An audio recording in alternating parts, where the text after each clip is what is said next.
As soon as deep research launched, we started hearing from customers that they wanted to be able to power this multi-step research in their own systems, not just on the open web. So that's when we decided to integrate it with GitHub. Since I've already connected my account, I could select a single repository, but since the GitHub connection respects user permissions and I'm in a controlled environment, I'll just select all repositories. So you may need additional IT assistance to interact with some repos if they don't appear here or during your initial setup. So I'll go ahead and approach this from the lens of a developer that's adding new functionality, specifically the responses API to the OpenAI Python library. First, we'll take a look at the example diff in a commit for reference. So you can see here, quite the large change, lots of information that's being added to the files that are already there, maybe some additional files that are being added all together. So I'll go back and drop in my prompt. Here, I'm asking for deep research to make sure that the addition of the responses API will go smoothly. So I'm getting asked some follow-up questions about the format of the report. I'll answer those, and then I'll go ahead and kick things off.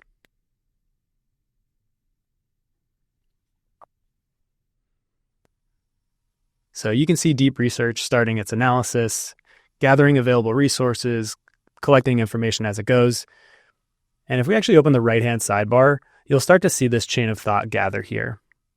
And just like deep research has done so well in the past, we actually see this multi-step research, analysis, citation collection, all taking place inside of our own GitHub repo. So we can see that it's grabbing some documentation, reading through files, checking commits. And now we have our completed report. So because it actually pulled in all of the context from our knowledge bases and reasoned over the best approach to the solution, this could take anywhere from 10 to 30 minutes, sometimes even more. But in this case, it took about 16 minutes, used 49 sources, and did 49 searches within that, which was just our GitHub repo. And throughout the report, we actually can see citations where we can start to uphold the findings of deep research with GitHub. So scrolling down, it looks like first we have our risk assessment. Later on, we have some changes to streaming behavior. All great information that we can use to really make sure that this is exactly what's going to change in the responses API. Being able to perform finite and specific deep research in tools like GitHub will save your teams hours of internal research.